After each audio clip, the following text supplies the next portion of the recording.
So often in my practice, when I'm working with clients, I see that their beliefs or the ideas they hold about the world actually manifest in the world, or rather, they keep encountering those beliefs in the world, only making the belief stronger.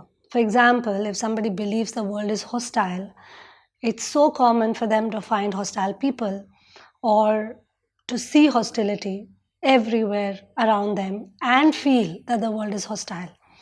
Now, what we bring to the world starts to shape our world. It's not that the world is different for different people, but the lens through which we see the world really matters in how we look at the world, how we interpret the world, and how we interact with the world. Here's a beautiful Sufi story that explains this even better than I'm explaining it.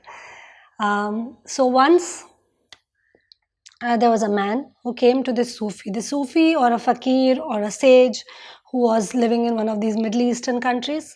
And this man comes to this sage who's living in this particular city. And this man tells him, I want to move to your city and I came to you to ask you, what kind of people are there in your city? Is this a good city to live in? And the Sufi says, what is the city that you were living in? What was that city like? How were the people in your city? And he says, well, the people in my city were not really good. They were really backbiting. They were not friendly. They didn't really care. And so I'm not very happy with the people in the city I live in right now. And that's why I'm moving. And the Sufi says, well, unfortunately, even in the city, the people are the same. They are backbiting. They are not friendly. They may not care. So the man feels very disappointed. He goes away. After a few days, another man comes to the same sage and says, I want to live in your city and I've come to find out from you, how are the people in your city? And the Sufi again asks him the same question. How are the people in the city in which you live right now? And he says, well, the people are lovely in my city. They're friendly, they're caring, and I have made some really good connections in my city. And I'm so sad that I'm leaving them. And the Sufi says, well, the people in this city also are lovely.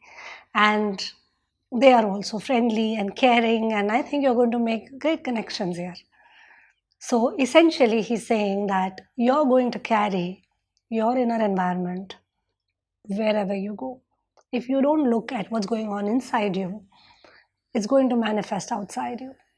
And like I was saying, I've seen this time and again.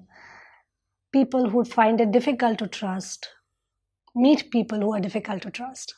In fact, sometimes, a lot of us do get cheated, a lot of us do find untrustworthy people, but some of us think they are the exception and some of us think they are the rule. And that depends on how we perceive the world around us. The Buddha said, what you think, you become. Not only you become what you think, the world around you becomes what you think. But it's not our fault that we are mistrusting or we find the world hostile. That's not what this story is about, or that's not what I am saying. What I'm saying is that due to our vulnerabilities, maybe we grew up with certain situations, maybe we encountered certain things in life that made us think this way about the world, think this way about life. And now we carry those beliefs and only encounter them more and more. And all I'm saying is there is an opportunity time and again to look within and to really observe and see how much of what we see is what we are carrying with us. And going within, turning inwards and looking inwards is always going to be a beautiful practice for self-awareness and a great practice for engaging with life.